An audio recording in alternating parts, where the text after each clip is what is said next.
Hi, everyone, and welcome to this edition of ReRooted on Ram Dass's Be Here Now Network. I'm Francesca Maxime. So thrilled to be with you today. And we are continuing to really explore our own rooting into ourselves, rooting into one another. And what does it really mean to have that shared connection where we're all sort of linked, not really ranked, and enjoying what it's like when we can give life to one another in much the same way that the trees have been shown to do and are part of our whole network. Part of our network here today for this edition is a really amazing duo, I'll call them, sort of like Batman and Robin here. We have Dr. Percy Ballard and we have Kate Lingren. They're Boston-based. Percy is, Dr. Ballard is a psychiatrist and Kate's a psychotherapist. And they do a lot of implicit bias training. And I came across them while I was working on a program for internal family systems, which does part work that kind of explores a little bit about how our different sort of elements can come in, or fetters, as the Buddha might say, and what we might be able to do when we're not so much aware that they're there. And what we might be able to do to kind of bring some compassion and understanding to them and kind of open up what that means to allowing for a wider shared connection. And so I just wanted to say thank you so much for joining us and welcome Kate and Percy. Hey, thanks for having us. Yeah, thank you. It's a pleasure to be here. It's wonderful that we can do this work together now with this technology. It wouldn't have been possible before. This is the first time I'm doing it with both of you. So I'm going to sort of play with this a little bit. Do you have either one of you, either reflections or thoughts about anything that I said so far, or do you just want to start talking a little bit about your work? Well, I want to just say I love the metaphor of the trees, and we, when we're teaching IFS, particularly with couples, we talk about the aspen trees, where they're, I wish I had a photograph to show you. I hadn't even thought of it, but all connected underneath. It's really one tree. And that in those huge aspen forests, all those trees are part of one system. And I love that you use the tree metaphor because that's how we think of our community, human community. Percy and I, yeah. Beautiful, thank you. It's so literal too, because they're, let's see, as far as the I don't know if you've familiar with any of the books on attachment. I think there's David Wallen? No, Dan Siegel. Oh, yeah. Dan Siegel, as far as the neurobiology of how very literally our neurobiology is connected, and we are a greater system. When viewed in that way, there's a greater interconnection and of course, that's the basis of Mahayana Buddhism, and so it's taking that very literally, we feel one another. Mm-hmm. And we affect one another all the time. Right. Yeah. Beautiful. Yeah. And I love that in certain communities, that's really like in the vernacular, right? Like, I feel you, and that's kind of what that, Dr. Joy DeGruy was talking about that and how that really is, it means something, right? It really does. Mm-hmm. Right. So maybe Percy, starting perhaps with you, just around the ideas of what you were introducing off camera initially, in terms of maybe the three things that we might explore together today. Sure. So when we do workshops on implicit bias, and I guess the word workshop or training might not be the best, because it's not like you go and you get trained and you have it. It is a really active exploration into one's own implicit bias and how one understands it in themselves, how one explores it in others, how one gives and receives feedback about implicit bias. So our workshops are really, I'd say, 4 parts. One is just introducing to what implicit bias is, how it affects us in the world, how it manifests in the world, just so we have a familiarity with it and what it feels like and what the subjective experience of it is like. So, how it manifests in just, feelings, little automatic thoughts, behaviors that we see and people point out in us.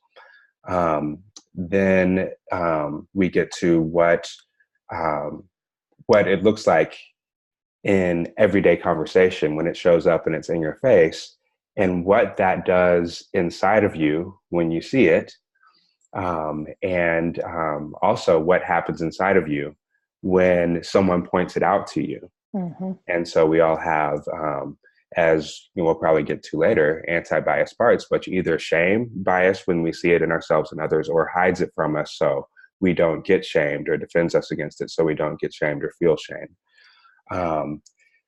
Then there's the concept of working with implicit bias in oneself. So becoming more curious about it, and actually seeing, acknowledging it, not from the standpoint of, okay, it's okay that it's there and we don't want to do anything about it, but if I had this inside of me, wouldn't I want to know something about it? Wouldn't I want to know that it was there so that I could help change it? And just to pause for a moment, because I should have asked you in the beginning to just sort of really explain what you mean by implicit bias, because I'm not even sure that everyone is as clear as perhaps we are, or some folks in the audience might be, because I think that in some ways we may not even really know what that means, or it might mean different things to different people. Mm-hmm. Yeah. Kate, would you want to take this one? Sure, although you're speaking so beautifully, you're on a roll there. Oh, sorry. Okay, well, go ahead, Percy. Go. Go ahead, yeah. Okay, cool. Sounds good. So implicit bias are the little ideas and associations that we have that we're not necessarily aware that we have. So the idea that we associate woman, the concept of being female with rearing a family, and the concept of being male with having a career. Those are associations that we have from a young age that are just in us. We didn't put them there. Our environments, the media and the people that we have been around have put that in us, and we're biologically wired to have these associations. Mm-hmm. So those are things that we're biased to believe or to look for that we're not necessarily aware of, and they come out in the way that the things that we expect to see in the world. They come out in little feelings and tendencies, and they importantly affect how people are able to live their lives. So, for example, it will affect someone's implicit bias will affect if you're a CEO, whether someone will invest in your company. It comes down to the gut idea of, do they think you can do the job? And the reality of whether they perceive you as a certain race or a certain gender is going to affect that, because that is the way that we have been programmed by our society. So that's, for example, but it affects who gets a call back for a job. If someone submits an application that says Jane Smith versus Letitia Smith, inevitably Jane Smith will get more callbacks, even if it's the very same application. It will, and of course, it will affect, as we've seen recently, as far as can go to the level of affecting who lives and who dies, who is seen by a police officer as carrying a weapon when they raise their hand versus being unarmed. And so this has been, all three of these things have been proven, and there's so many other ways that it does. In healthcare, for example, who gets pain medication when they report the same amount of pain, who gets a cardiac catheterization or a procedure. So all of these things affect people's livelihoods, people's life, and people's death. So that's why we see it as important to really work with it. And there are all sorts of ways that it manifests that can be hurtful in our microaggressions with one another. Right. Yeah, I like to think of it as, another another way of saying it is implicit bias is unconscious bias. It's also called that. And we all have it. We really want to normalize it, that, we've innocently picked up all kinds of beliefs that we didn't consciously take on. And what we do is try to access those unconscious beliefs and biases so that we can really work to get them to soften and not be active in the way because every moment of every day, our unconscious beliefs are influencing our choices, where we go, who we see, what foods we're choosing in the grocery store. I mean, everything. And so if we can access these beliefs, particularly the ones that are getting in the way of what we call self-to-self connection, open-hearted connection, we have a way in using IFS to really help these beliefs understand, I'm just moving into another area for a second, understand that they don't have to influence us in the way they thought they did. And then, we'll talk more about that later, about using the IFS model, but we really want to normalize that we all have these beliefs and they're limiting. Right. And they're automatic. Yeah. We don't really have conscious control over them. Yet, as psychotherapists, we are in the business of using the tools that we have to change sort of automatic assumptions that we make. And automatic bodily reactions that we have. So we work with phobias, we work with addictions, we work with panic attacks. Yeah. We work with, aversion to certain environments that remind us of something bad. We are in the business of helping people to change their neurobiology, to change their automatic reaction to things. And if we can use it for that, why not use it for something that is also automatic and also painful and harmful to all parties involved, which keeps us from connecting with one another. So we use those very same tools, and in our case, a specific set of techniques in internal family systems to address this other set of problems that, or this other set of just phenomena, human phenomena that happen, and help us to connect better with one another. Right. Beautiful. Thank you. Yeah, I really think that's the goal. And as a mindfulness practitioner and teacher, I think that the most fundamental thing that I've really come to understand is that we're sort of getting back to what's already here, to the way things really are, right? From that, sort of non-dual, larger perspective, cosmic. I mean, we just did this whole black hole discovery, picture the other day. I mean, it's like crazy to think about. We are just these little specks down here, and yet, what are we made out of? Stardust. What is here, right? What is here in me? This little thing that walks around or brushes her teeth or maybe doesn't, I don't know. And how is that connected? And how does that translate into us being connected? And just this remembering, this sati, this coming back to our own shared connection, that just gets in the way. It's just, the clouds over the sun, but we're right. It's there. Right. And so these techniques, these ways of looking at it can be really, really helpful, I think, for folks. I know it's been helpful for me. And also the piece about compassion. So you're connecting to self and other. So This is a piece of both and. Mm-hmm. So thank you for that. And I apologize that I didn't start with that. And Percy, I don't know if you want to pick up with where you left off or if you could even remember, or just you just keep going from where we are right now. Well, something like that. I mean, so in our programs, we introduce implicit bias. We introduce how to work with everyday encounters in implicit bias when it shows up.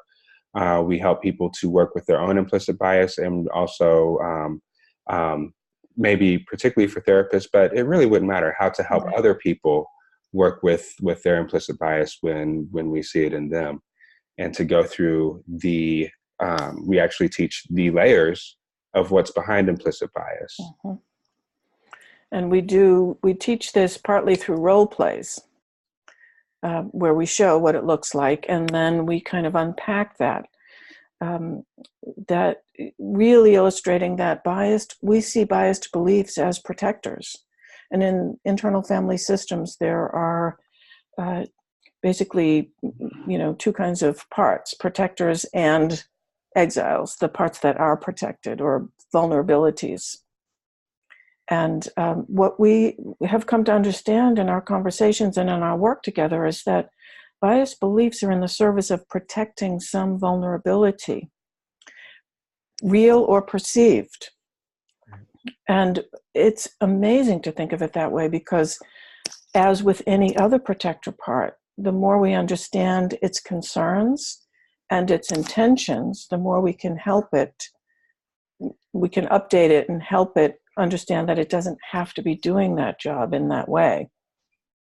I love that. That is so critical, is that, again, this idea of developing these biased parts as a way of protecting our vulnerabilities. So we're really just trying to stay safe. Yeah. Yeah. Or what we believe is what we need to do to stay right. safe. Or perhaps what we might have had to have done at one yes. point to stay safe right. in our environment, that no longer do we need to do or have to yes. do. These quote unquote protectors in the internal family systems language aren't aware of that yet, maybe. Right. Right. Right. And the layer above that is that we need to get past is that there are parts of us that have bias, which Kate described, which is something that is protective to us. We also have parts that keep that bias implicit so that we can't access it. And this is something that Kate and I had to work with to figure out, okay, how do we get past those parts that don't want us to see our own bias, that are really defensive, that either hiding it or shaming it in some way, so that we can access it, so that we can ask those very questions that Kate was saying. How did this bias get here, and what is it trying to do for us? Yeah. And because to have a biased belief often means we're bad people. So many of us hold that. If I'm biased, that means I'm bad. And so those protectors keep it out of our awareness, or else we would, the risk is we see ourselves as bad. Right. Yeah. And this is kind of how I got interested in implicit bias, was, in the large IFS community, hearing from colleagues, I'm not racist, I'm not homophobic, and me saying, great, that's great.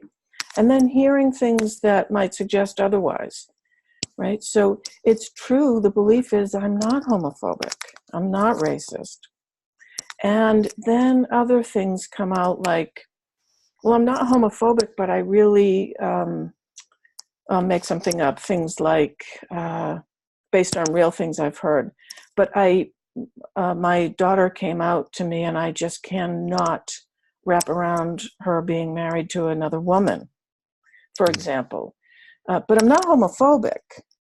Right. And really hearing that more and more, once you start to listen for it, you can hear it. And I hear it in myself. I mean, I'm not excluded from any of that.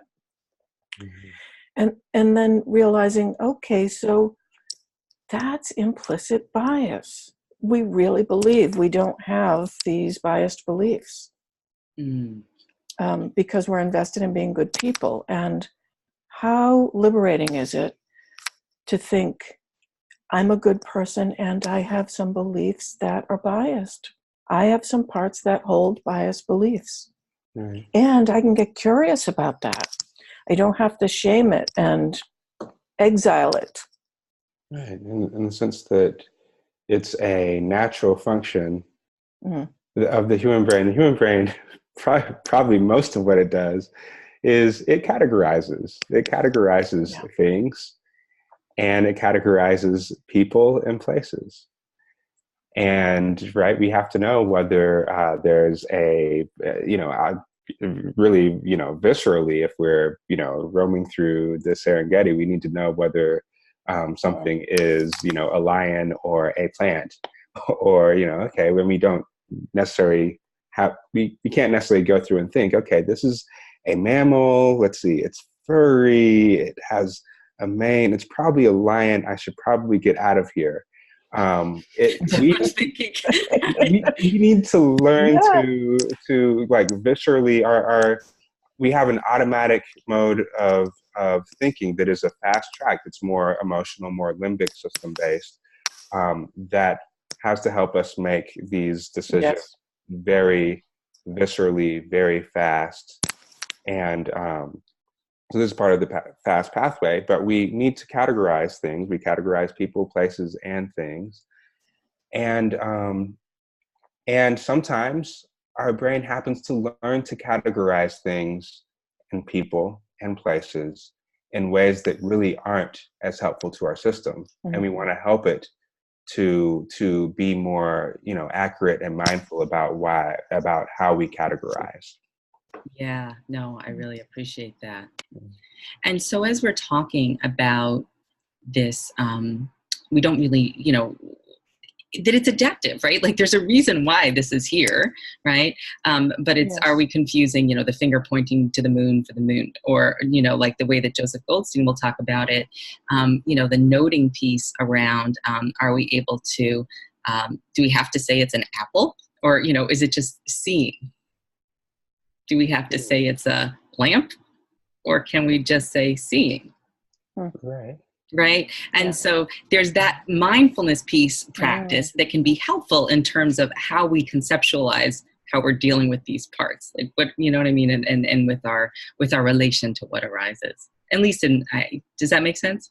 I mean, we automatically are conditioned and I think for good reason to say apple, as opposed to saying seeing, and that in that meditation, you're becoming mindful and being really focused on how your mind actually works and how your mind does, if you're focused or concentrated enough, you will be quick enough to recognize that, okay, this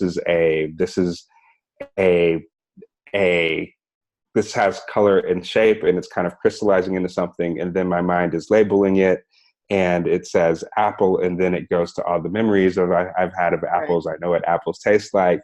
And so watching your mind in the way that it is conditioned to work, and so that is a meditation to help your mind do that.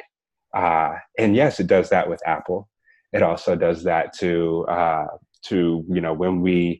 when we assign gender to people, it does that as well. So, okay, this person is most likely,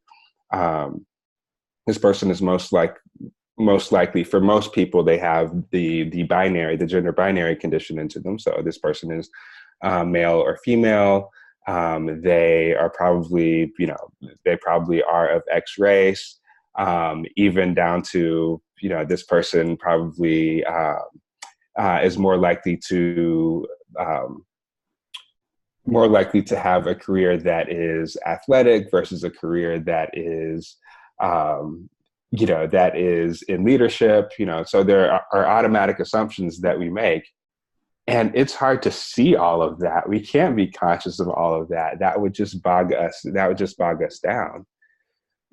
Yet, when we recognize that we're categorizing incorrectly, or even in a way that's hurtful, we need to have tools to examine that, just like we have tools to examine,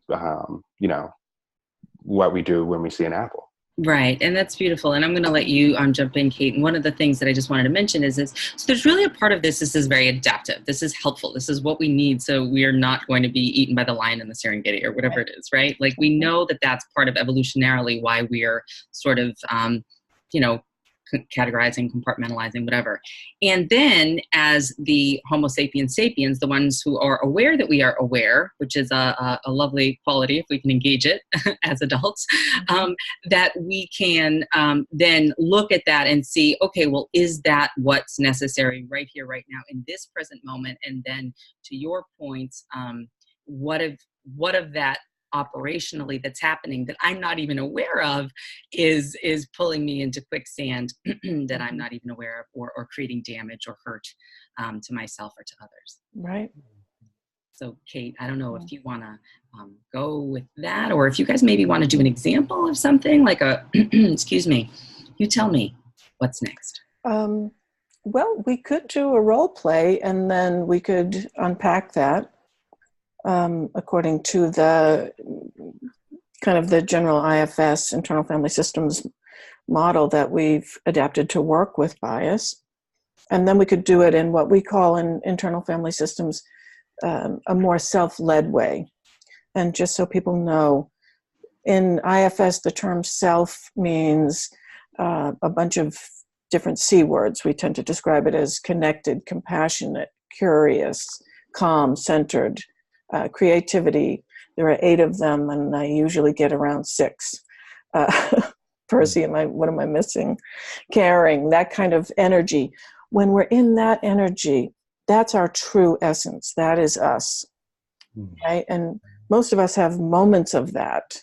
It takes practice to really live more in that energy.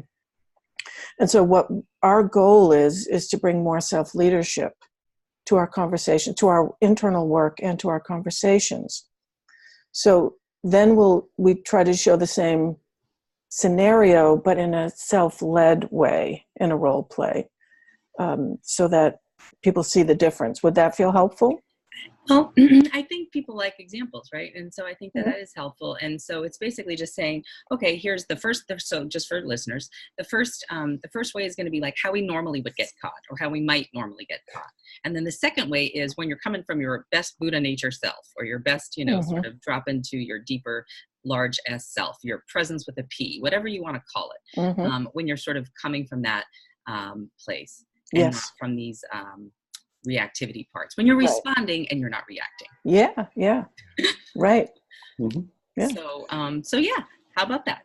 Well, we have a bunch of them. What do you think, Percy? You want to do? Oh, I have a hat here. Do you have a hat? I do. I'd have to go get it. You have to go get it? All right. I'm going to pause for one moment and go ahead. Okay. Great. So now we're going to have Kate and Percy do a demo of what it might be like if we were not coming from a quote unquote self-led place, a place of more presence, where we're more susceptible to being caught by our implicit biases. Right. Take it away. Okay. See if we can get closer to the camera so people can see what's on the hat. Yeah, there's a Cleveland Indians hat that Kate put on right now for anyone who is listening to the audio of this and not watching the video. So, hey, Percy. Hey, what's up with the hat? Never seen you wear that before. Oh yeah, it's my Cleveland Indians baseball hat. Yeah, that's racist, right? What? What do you mean? Yeah, well, I mean, you're wearing a hat of a Native American that is bright red, has a big smile, and it's basically it's cultural appropriation. It's making money off of someone else's suffering. Whoa, what are you talking? What? This is the Cleveland Indians. Yeah, logo. And that's racist. Oh, come on, Percy. I think you might be overreacting here. Of course, it's easy for you. It's easy for you to say as a white woman that I'm overreacting. Whoa! Oh, so that's how we're going to be? All right. That is, well, it's what you're bringing in here. Like you've defined the way. What is up with you? That I've never seen you like this. Wow. Okay, so time out. All right. Did that? So. As we do that, I don't know if that seemed productive to anyone watching. What did you feel? Let me just sort of what it triggered in me. Yeah. Right? So just me watching this with you and listening to it with you, and I would encourage anybody who wants to check out the video, if you're just listening on the audio, to watch the video on YouTube. Is that when Kate put on the Cleveland Indians hat, she was doing as I know many sports fans do. They're just sort of thinking it through the lens of, I'm supporting my team. This is what the team happens to be called. Right. What it means to whatever. they haven't done exploration necessarily around what does it really mean to be called the Cleveland Indians as opposed to something, I don't know, I'm from Boston also, so I guess the Red Sox, right? I don't even know what the origins of that are. Hopefully it's nothing too ridiculous, but looking at Red Sox, it could be, I don't know. I don't know what the Red Sox mean, actually. It could be something terrible. I don't even want to know, but it's not as incendiary as the Cleveland Indians. Yeah. And so for those who, are being more aware and culturally responsive and culturally sensitive, there has been obviously a lot of conversation around the Cleveland Indians, the Washington Redskins, these sports teams, and about whether or not they could change the name. And what would that mean? And is that so bad if there is a genocide of indigenous people in this land called Turtle Island to many, that is now what we call the United States of America, that has a legacy of genocide and chattel slavery and all of whatever that might mean. So I'm hearing Percy's role play be one who is sort of calling attention to that, saying that this is racist, and saying, well, this is just my hat and my sports team. What do you mean? I root for these guys. They won the World Series or whatever. Right. Yeah. And for me, another aspect of this is the way Percy came at me, right, was sort of attacking, and I couldn't hear what he was saying. I just had to defend myself, right? You're accusing me of something. Naturally, that would evoke a protector part. I am not what you're saying. That is not true for me. Right? Right. You're the problem. You're overreacting. So the blaming. Right. It's a very unhelpful, as you can see, it's an unhelpful conversation. Right. And it's not like I'm necessarily saying things that are not true and are not worthy of being heard. Right. But when delivered that way, in a shaming, angry way, I can't hear it. Right. Yeah. And I love go ahead, Percy, go ahead. Yeah, we want to look at saying we don't want people to avoid having those conversations or to avoid bringing them up. We just want people to do it in a way that works and is actually productive and brings them the results that they would want to have. Yeah. Right. Beautiful. And just to sort of bookmark that you're saying is, I think that a lot of people who are, that they call certain things out and they're just like, whatever. It's more about what, in the mindfulness training that I've done anyway, we're talking about, well, what's the deepest intention?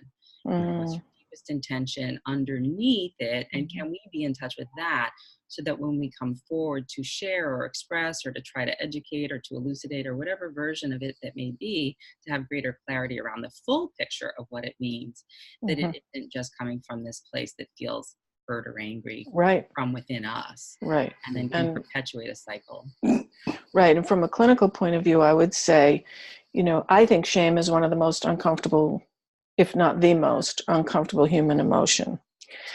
And shame protectors are fast and intense, right? And I will often say, I don't like being on the receiving end of a shame protector because it will take your face off, right? Yes. So there was my anger was like, I'm getting angrier with Percy because I don't, and I'm not thinking this consciously, but unconsciously, my shame protector is angry with Percy, blaming him. You're overreacting, so that I don't get overwhelmed with shame that I have done something bad. Yeah, it gets lost. Yeah. Real true essence of what it was trying to do gets lost because the way the message is being told. Yeah, right. So this role play is an introduction to a concept of what we call it's a certain layer in implicit bias. And in this case, in my case, and I think in case 2, it's called an anti-bias. And so this is, of course, in IFS, we have, as we mentioned, we have parts and we have self that is, akin to Buddha nature, akin to just where we are as mammals when we are not being threatened. And in this anti-bias part, that is the part of me that sees the hat and gets angry, says, okay, that is something wrong. It's doing harm in the world. And it's wanting to do something about it. It is wanting to change Kate or change something about Mm-hmm. Kate. And this part is intended to help make the world safe. It has a great intention. Mm-hmm. It is wonderful that there's a part that comes up and informs me that, hey, there's something going on here that's not right. Yeah. When this part actually feels like it needs to not only inform me and allow me to respond to it mindfully, but actually take over and respond itself in in anger and blaming and that sort of thing, and try to change Kate through shaming her, that it leads to a response that it actually didn't want to get. It actually wants to help Kate Right. and help change the world, but it's not doing it. It's just actually causing Kate to dig in her heels. And that becomes a lot of work. Right. And Right. now imagine it brings out a part in you, Kate. Yeah. Yeah. Yeah. Go ahead, Francesca. No, you please. What it brings out in me is not, oh wow, let me take a look at this and tell me more. What it brings out in me and that delivery is, I'm not bad, right? It triggers shame. Mm-hmm. And then it doesn't even register as shame. In a nanosecond, I'm responding with anger. You are being overly sensitive. Right. And, but I love what you're saying, Percy, and this is so important to us, that those reactive parts are they have a positive intention. Yeah. They want to make the world better. So how about we show what we would call a more self-led way of having this conversation? That'd be great. Okay.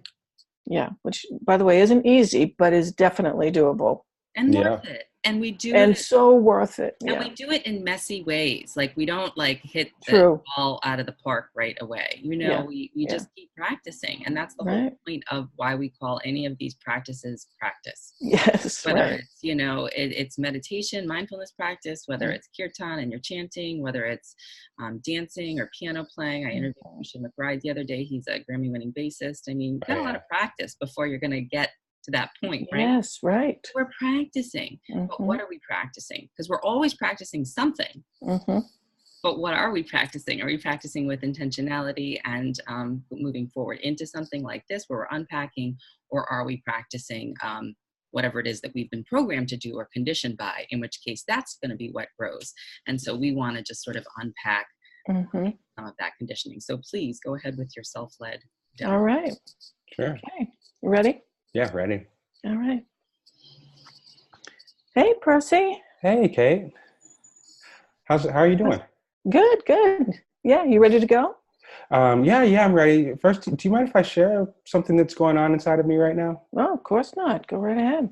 Okay, cool. Well, so I'm looking at your hat, and it actually brings out something in me. I don't know if I can explain it, but I start to feel really, really sad and really just a sense of pain as far as what I just think of what happened to an entire race, as we call it, of people in this country, and I feel hurt. Yeah, and I'm kind of like registering that.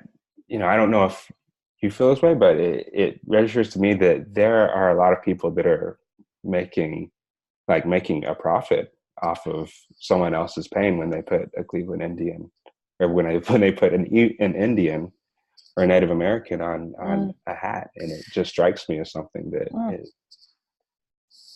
Yeah, what's this like for you to hear that? I totally hear what you're saying, and I'm a little embarrassed to say it never struck me that way, but I totally get what you're saying, especially because I know you have some Native American history, but ancestry. And I'm feeling like it was kind of insensitive for me to wear this hat. Yeah, I'm sorry. Yeah, well, I appreciate that. Can I also share something I'm just curious about? Yeah.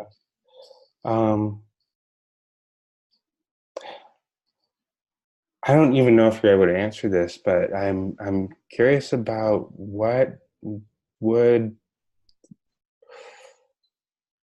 you mentioned like it feeling it was insensitive, and I'm Mm-hmm. wondering what would cause one. I guess there's an aspect, it just feels like there's an aspect that wasn't aware that this could be hurtful to people. Right, Right? Yeah. right, right. And, I want to look at that. Um, and as we're talking, I'm realizing, this hat is very special to me, In what way? separate from what you're saying about the logo, because that's where Polly and I had our first date, was at a Cleveland Indians game. Wow. And I got this hat all those years ago. And so when I see it, quite honestly, I just remember that evening and how special it was to me. Wow. Yeah. Yeah. Well, But now yeah. I'm seeing it differently. Yeah. I can see that, it would make sense that hat means something different to me than it means Yeah. to Yeah. you. But Yeah. yeah, I just wanted to make you aware of what that Yeah. I appreciate hat does mean to me, and that. actually a lot of people. Mm-hmm. Yeah. Yeah. So I know that you don't want to wear that hat and have the effect that you're having, which I know you're well intentioned, which is why I'm bringing this up. I appreciate that. No, I don't want to wear something that's going to feel hurtful to other people. Absolutely not. Yeah. Great. Well, I'm glad we talked, but yeah, I feel like there's a lot not finished here, but I also feel like we could we could move on and go have lunch if you want. Yeah. Yeah. And let's keep talking. Okay. Sounds Yeah. good. All right. Yeah. Appreciate it. Mm. Thanks for hearing me. Mm. Okay, so you can sense, this is a tall order Yeah, to that's have a the end of conversation like this. right. We're not suggesting it's easy. What we do notice that in real life, the more I practice noticing my biases, accessing the implicit biases, and working with them, the easier it is for me to have these kinds of conversations. Right. Right. So the more you bump up against it and then have to process it and grok it a little bit, it Mm-hmm. becomes a little easier. Yeah. Yeah. Yeah. And go ahead.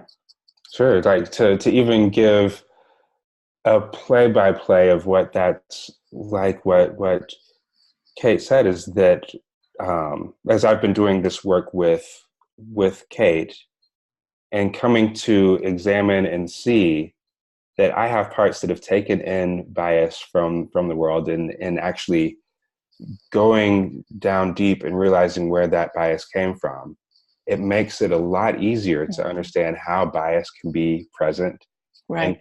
in other people in ways that they don't know, in ways that they don't even want it to be there. Mm-hmm. And so it makes me much less reactive when I see bias and more responsive. I definitely, back in the past, like it would have triggered me, made me angry, and I wouldn't have said anything because I want to contain my anger, So just let me pause there. So you would sure. shut down and you would bite your tongue basically because you would be angry when you would see that kind of a hat, but you wouldn't say anything at all because you would just shut down. Is that what you're saying? Correct.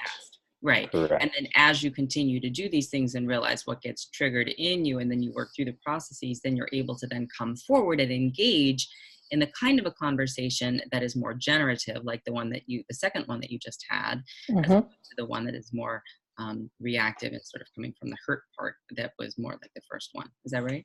Yes, in a productive way. And I'll tell you that scenario actually came from something that happened in real life. Mm-hmm. And the conversation actually happened very similar to the way that it happened just now, because of work with, my own parts around race and shame and that sort of thing. I was less reactive, and I was able to do something that I never would have done in the past. I never would have talked about race in the past. So yeah, this work really does help someone to be more effective and bring about change that they would want to bring. Totally. And in internal family systems, we have a technique called speaking for our parts versus speaking from our parts. So the first scenario was both of us speaking from our parts, right? In angry protectors, right? The second scenario, Percy and I both were able to speak for or on behalf of parts. Like I was able to say, wow, there's a part of me that's feeling embarrassed that this didn't register with me in this way, that I didn't see it. And by being able to connect with that embarrassed part and speak for it, it didn't take me over, and I didn't need an angry protector to make Percy bad or wrong. Yeah. And I love what you're saying, because I think that so many people can identify with this. They know, people will know, I'll know when I'm speaking or writing or whatever it is from a place of anger, which is very different from allowing the anger or the energy, as my friend Lama Rod Owens talks about, having the energy of anger be present, noticing what that is, why it's arising at this time, and then again, working with it in such a way that I can explore, what is this here to tell me, right? And then how am I going to respond to the situation? So we're really just talking about, am I speaking from my angry place or from my sad, overwhelmed place, or whatever version of it, or for it, like, this is really what they're wanting. This is really what they're needing. This is really what they're hoping for. And can we, as my friend Terry Real might say, connect and protect at the same time? Ooh, I think that's beautiful. Francesca, I like what you said with regard to that, because it's not about not being angry. Right. Of course, anger is going to be there. Of course. And so it's the difference between, when I think about the difference between speaking for anger and speaking from anger, the angry part would basically just say, F you. Speaking from the angry part, speaking for the angry part would say, yeah, I'm angry right now. Or a part of me is angry. Right. And so you are owning your own anger and saying that it's there. Yes.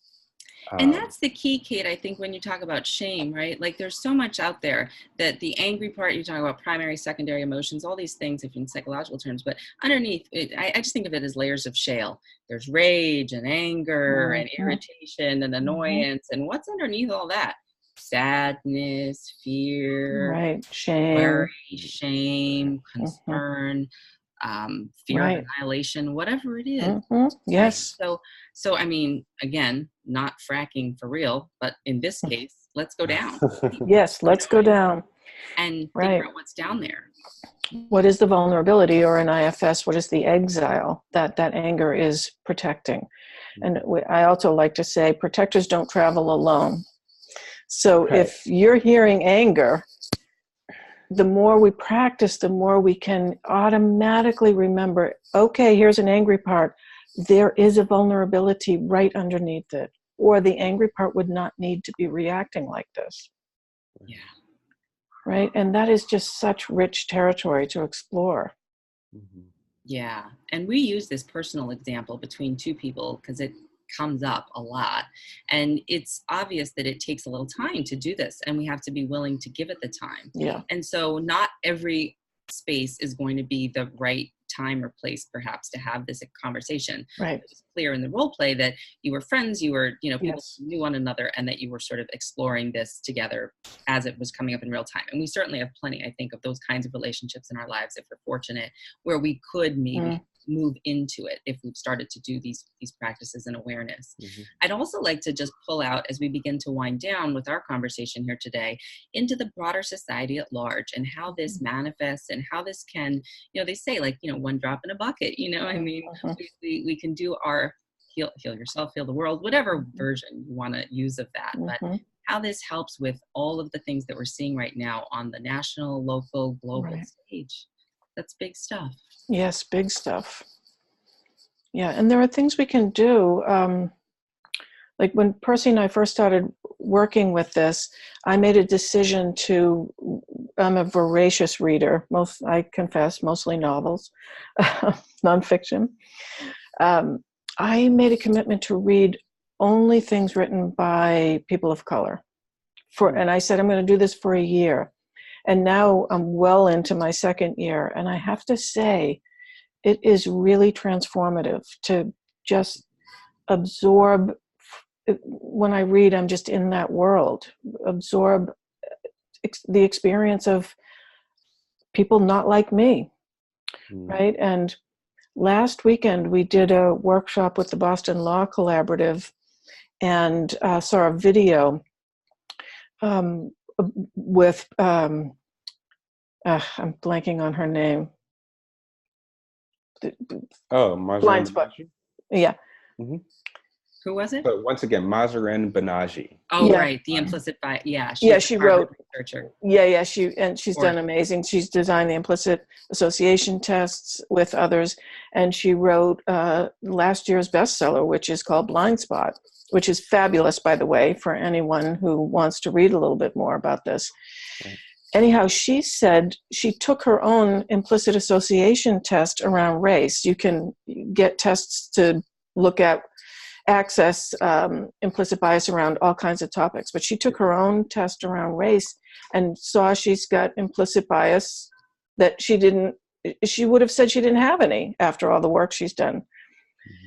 Anyhow, what she did to counteract that is she put photographs of people of color all around her office so that her norm are to see, and there are, all people we would recognize, most people we would recognize, Maya Angelou, Martin Luther King, who else was there? Percy. Yeah, Gandhi, right. It was just an amazingly effective action she could take that would continue to help her transform her internal experience. And then she's different in the world. Right. And so we can bring it out into the world. And you're right. We're talking about one-on-one conversations, but we can have broader experience. Well, those are beautiful examples of embodiment, right? Like, because you're practicing what it is by reading these African-American authors, you're practicing a little bit of, again, walking a mile in another person's shoes, right? And then she's practicing the familiarity of what it is to be in community with, even if, through her photographs or whatever, to be really in community with people who don't appear just like me or who have different experiences than me, right? On the outside, or because of our societal, conditioning, as opposed to on the inside, how we all know what 99%, you're the Dr. Percy, but mostly we're all the same DNA, right? Right. Yeah. And by the way, the implicit bias test is implicit.harvard.edu if one's interested in taking that test. Yeah, I've taken them and they're not pretty on my end either. Right. It's kind of remarkable, isn't it? Yeah, and they offer them around ableism, around racism, around sexism, homophobia, totally. Yeah. And so once you see it, then we can work with it. It's not just enough, we don't think, to become aware of it, but to really make a commitment to work on undoing some of these beliefs toward becoming a more fully embodied human being. Yeah. What comes to mind, and I'm not sure how much time we have, but just briefly, like how we have as much time as we want. I just don't want to keep you guys all day. Oh, okay. But we have as much time as we want. I have until 1. Yeah. Okay. Well, there are 3, I guess, in my mind, 3 things as far as giving feedback, and probably a couple of steps with regard to working with one's own implicit bias that I'd like to put out there. So with regard to, I think since we're on working with one's own implicit bias, I'd invite people to kind of, if you're going to do this work yourself, you can contemplate a bias that you see either out in the world, or a bias that you see that you want to work on in you, and think about how it manifests out in the world, and what ways that it manifests, and images might come to mind. and just think about how that feels. And probably there's going to be some anger, some wanting to push it away. And kind of contemplate what it might be like to see that bias in oneself, to even have the possibility of this bias being in you. And for most people, that's not a good feeling. Most people, that feels there might be either defensiveness or resistance to that idea, or shame. And just ask ourselves, if there were this bias in us, hypothetically, would we want to see it? Would we want to examine it, not so that we can validate it and support it, but so that we can do something about it? And if there were a way to do something about it, wouldn't you want to see it? And what if it didn't make you a bad person to have that there? What if it were part of the normal functioning of the human brain to categorize people and places and things, just like the brain does? And when you want to discover the ways in which we do it that's not productive. And so if we can allow ourselves the curiosity, can we take a look at ways that biases might come up inside of us, holding it in curiosity and openness? So in that sense, are there any thoughts or feelings that are automatic behaviors that you're aware of that might be a sign of bias? And can we get curious about that? We really hold it in open curiosity, and then ask ourselves, where did this come from? Where did we learn to do this? Where did we learn to feel this way? Where did we learn to have those automatic thoughts? And are you able to imagine yourself at a time when you learned that and took that in? And can you interact with that young one in a way that helps them to learn something that's more accurate for them, that's different for them? Is there a part of you that is being protected by holding this belief? And can we be with that part in a way that we need to be there with that part? And so really being there with those young parts is what helps us to actually access the parts of us that have taken in that bias and being with them in a helpful way.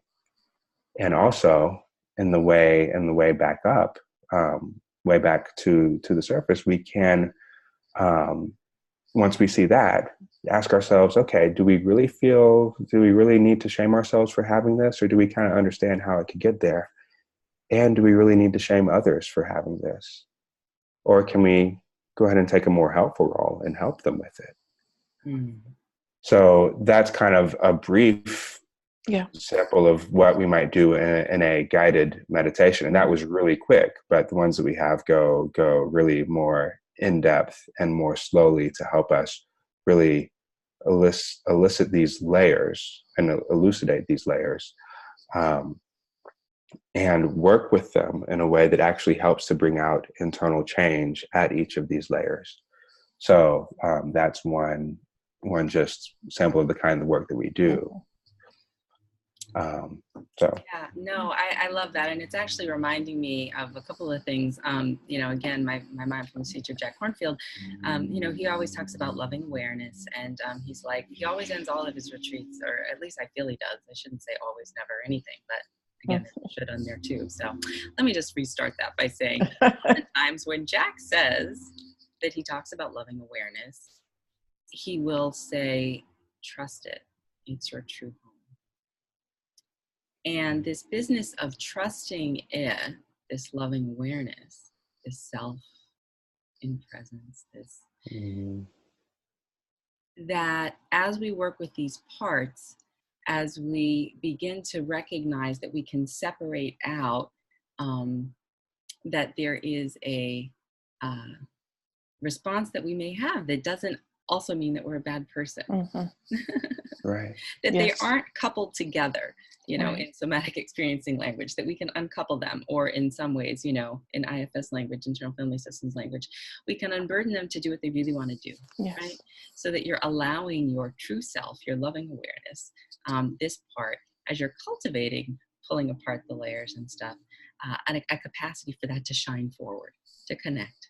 while also having all these other pieces of, I can remain boundaried. It doesn't mean I'm walking around open-heartedly, Right.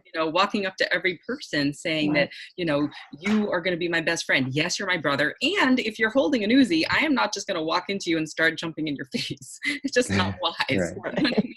So like, Right.